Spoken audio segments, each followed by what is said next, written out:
है, पदार्थ करता है, तो मोक्ष मार्ग ही झूठा हो जाता है। और मार्ग ही यदि झूठा हो तो लक्ष्य कैसे मिलेगा? इसलिए व्यवहार छोड़ देने पर मोक्ष कभी नहीं मिल सकता। और निश्चय को छोड़ते हो तो तत्व का विनाश होता है। इसलिए जय जय पवन जय तामादोहार जय मुझ एके विनाश जय कच्चम अन्य कथम। एक से मार्ग नष्ट होता है, दूसरे के छोड़ने से तत्व नष्ट होता है। और हमें दोनों को नष्ट नहीं करना है, दोनों को प्राप्त करना है, मार्ग भी प्राप्त करना है, तत्व भी प्राप्त करना है। इसलिए दोनों नियम का यथा योग्य अवलंबन करना यही जैन मार्ग की रीति है, यही जैन भगवान का उपदेश है। कुंकुदाचार्य ने वेदिक क्षेत्र में श्रीमंत स्वामी के समोसरण में जाकर क्या सुना, ये हमें नहीं मालूम, लेकिन हम यह जानते हैं कि दिव्य ध्वनि अनंत अर्थ को प्रकट करने वाली होती है, तो उसमें समस्त तत्व आ जाता है। तो कुंकुदाचार्य ने यह बात श्रीमंत स्वामी के मुख कमल से भी सुनी कि यदि तत्व को प्राप्त करना चाहते हो, संसार से मुक्त होना चाहते हो, जिन मार्ग में प्रवृत्ति करना चाहते हो, तो न व्यवहार को छोड़ो न निश्चय को छोड़ो। इसलिए तो कुंकुदाचार्य ने व्यवहार में का आश्रय लेकर समयसार आदि ग्रंथों की रचना। उस समय भले उनकी दृष्टि पर द्रव्य पर है, पर हर जगह समयसार की परिभाषा नहीं लगाना। यदि समयसार की परिभाषा का एकांत करोगे, हर जगह समयसार लगाओगे, तो मैं बड़ा साहसी हूं, मैं झट से बोलूंगा। यदि आपको समयसार का ही एकांत है, समयसार का ही हट है, तो सुन लो समयसारियों, जिस समय कुंकुदाचार्य समयसार में बैठे है उस समय मिथ्या दृष्टि है। मैं सत्य महाव्रत हूं, झूठ नहीं बोल रहा हूं। किस अपेक्षा से? क्योंकि समयसार कहता है पर द्रव्य में दृष्टि रखना ही मिथ्या है। तो समयसार किसके लिए लिख रहे थे? स्वयं के लिए। इस पंचम काल में आगे के 20,000 वर्ष तक बावली मुनि होने वाले हैं, ये कुंकुदाचार्य जानते थे।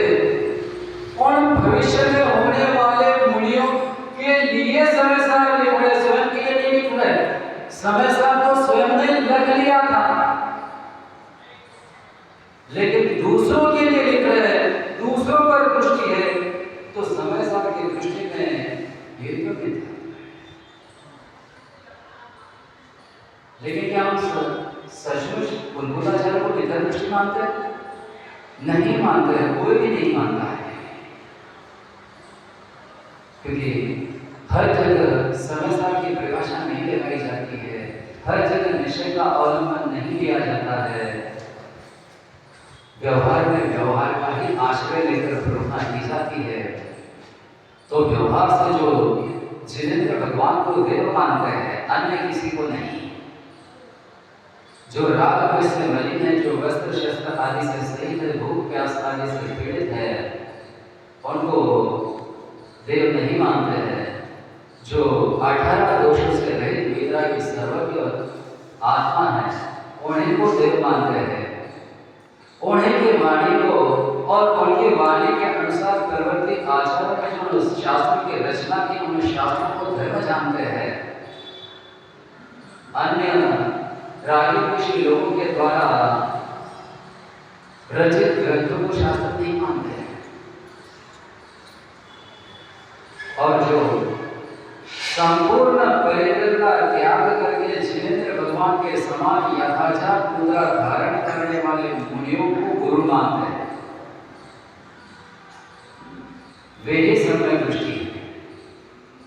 चाहे कि मुनि भावलिंगी हो, चाहे द्रव्यलिंगी हो, पर गुरु उन्हीं को मानते हैं जिनकी मुद्रा में वस्त्र का एक धागा भी नहीं, वस्त्र का धागा तो है ही नहीं, वस्त्र का धागा भी जिनके शरीर पर नहीं है, जिनके हाथ में तलवार, गदा, त्रिशूल आदि शस्त्र क्या, लकड़ी की एक लाठी तक नहीं है, माचिस की एक तीली तक नहीं है, उन मुनियों को जो गुरु मानते हैं वे ही सम्यक दृष्टि होते हैं।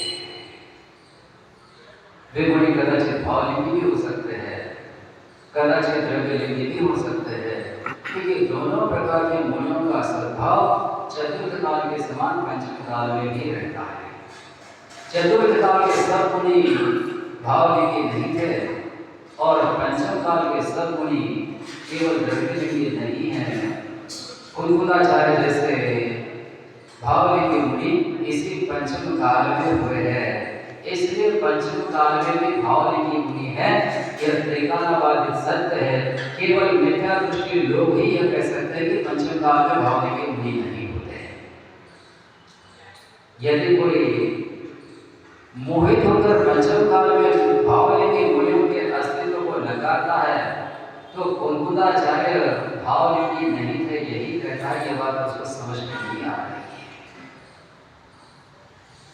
क्योंकि कुलकुलाचार्य इसी काल के थे।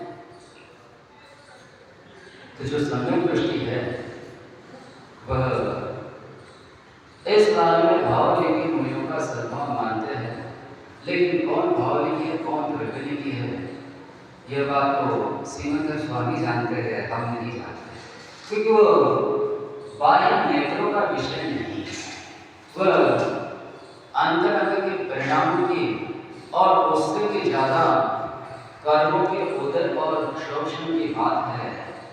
आपस से कर्मों का उदय नहीं दिखता है, कर्मों का शोषण भी नहीं दिखता है, वो केवल भगवान देख सकते हैं। इसलिए हमारा तो कर्तव्य इतना ही है कि जिस देव में परिग्रह का अभाव है, वस्त्र, शस्त्र, स्त्री, पुत्र, अन्य पदार्थ आदि नहीं है, राग द्वेष नहीं है, और उस देव को और उसकी प्रतिमा को भगवान मानकर उनकी वंदना करे। और जिनमें वस्त्र, शस्त्र आदि दिखते हैं, राग द्वेष आदि दिखते हैं, उनको देव मानकर उनकी वंदना न करें। जिनेंद्र भगवान की वाणी का आश्रय लेकर जिन प्राचीन आचार्यों ने और उनके शिष्य प्रति शिष्यों ने जिनवाणी के अनुरूप ग्रंथ रचना की, उन शास्त्रों को प्रमाण माने, उस पर किंचित भी शंका न करे। और इसके विपरीत जो रागी द्वेषी लोगों ने अपने मन के अनुसार ग्रंथ लिखे हैं उनको शास्त्र न माने। इसी प्रकार जिन मुनियों ने जिनेंद्र भगवान के समान यथार्थ मुद्रा धारण की है, संपूर्ण परिग्रह का त्याग किया है, दीक्षा के समय ग्रहण किए हुए मूल गुणों का जो श्रद्धापूर्वक पालन करते हैं अथवा पालन करते हुए दिखते हैं, उन मुनियों को गुरु स्वीकार करें। इससे विपरीत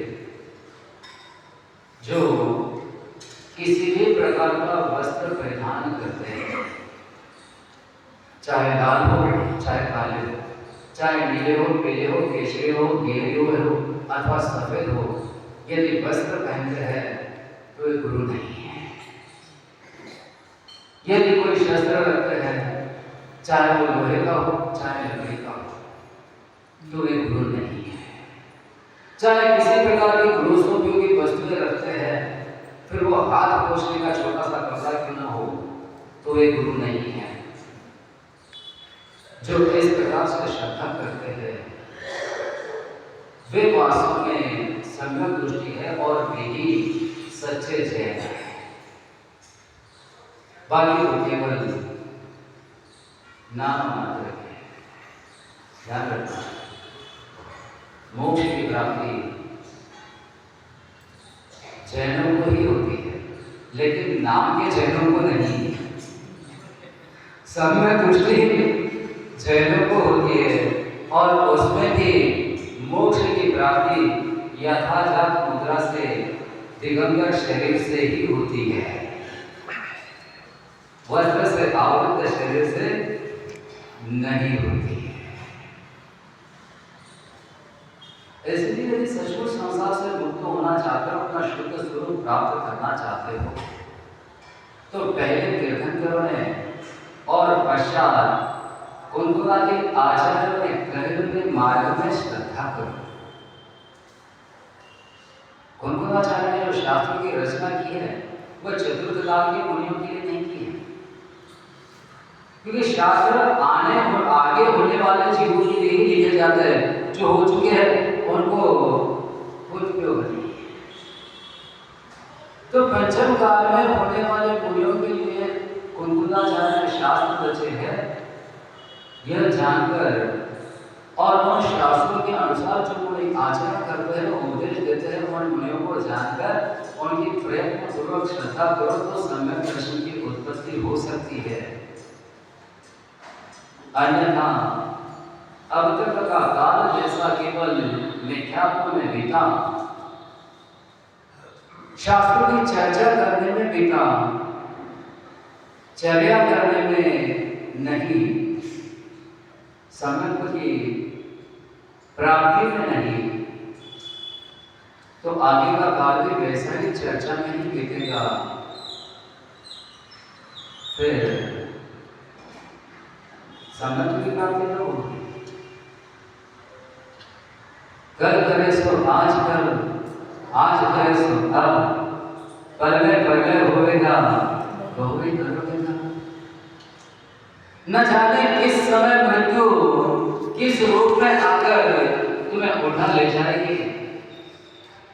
तुम चर्चा करने में जीवन बिताओगे, कभी प्राप्त हुए ज्ञान का आचरण नहीं करोगे, तो मरने के बाद क्या कर पाओगे? इसलिए दौड़ समझ सुन चेत सयाने काल वरदान तक होए, यह नर हो दुर्लभ है जो सम्यक नहीं हो। इस बार भाग्य से मनुष्य जन्म मिला, पाप के उदय से नहीं, पुण्य के उदय से। और यदि आप पुण्य को हेय कहोगे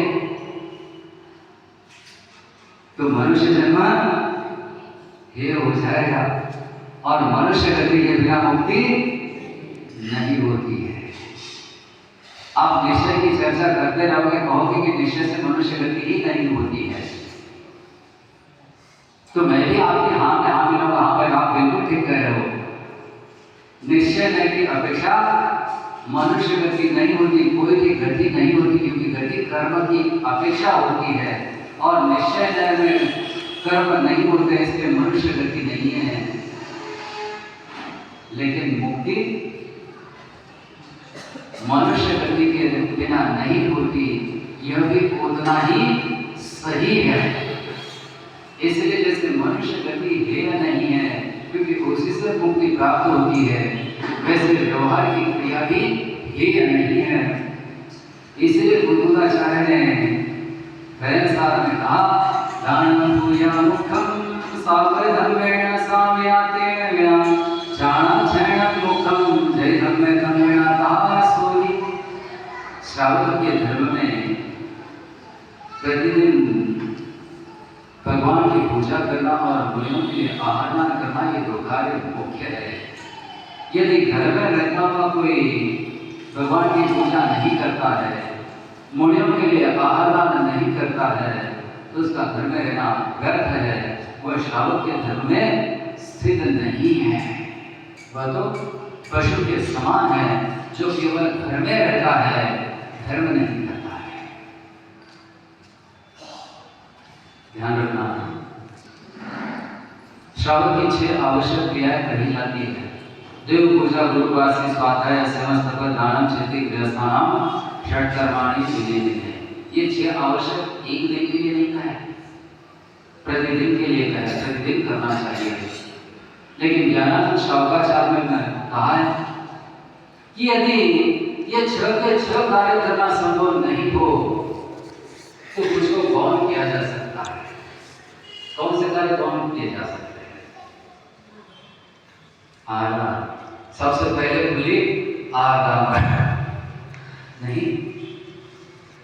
पंडित राजनंद जी कहते हैं श्रावक के 6 आवश्यकों में मुनियों के लिए आहार दान देना और भगवान के अष्ट द्रव्य से पूजा करना, ये 2 कार्य मुख्य है।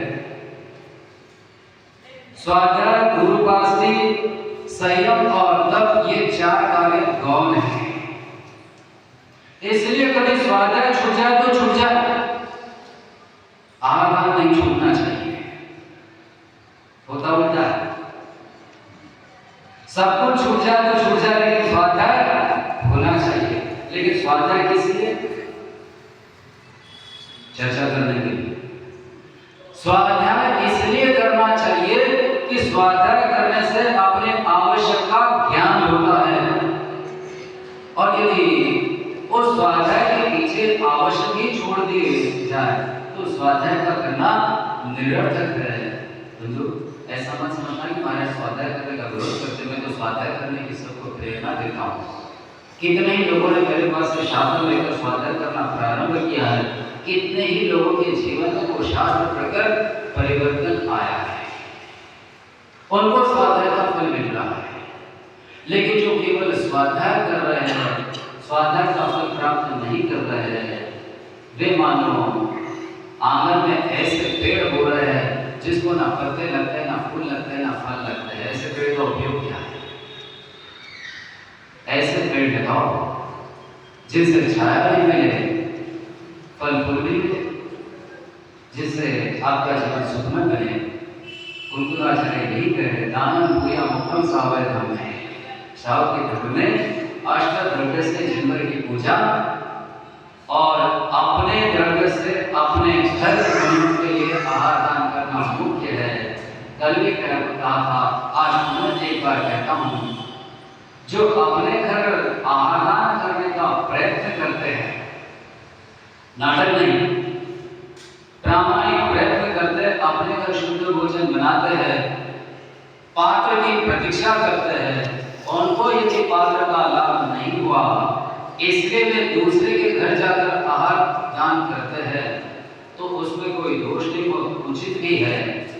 लेकिन अपने घर कुछ भी पुरुषार्थ के बिना केवल दूसरे के घर जाकर जो आहार देना चाहते हैं, उनको आहार दान का फल प्राप्त नहीं होता है, क्योंकि दान स्वयं के द्रव्य से किया जाता है।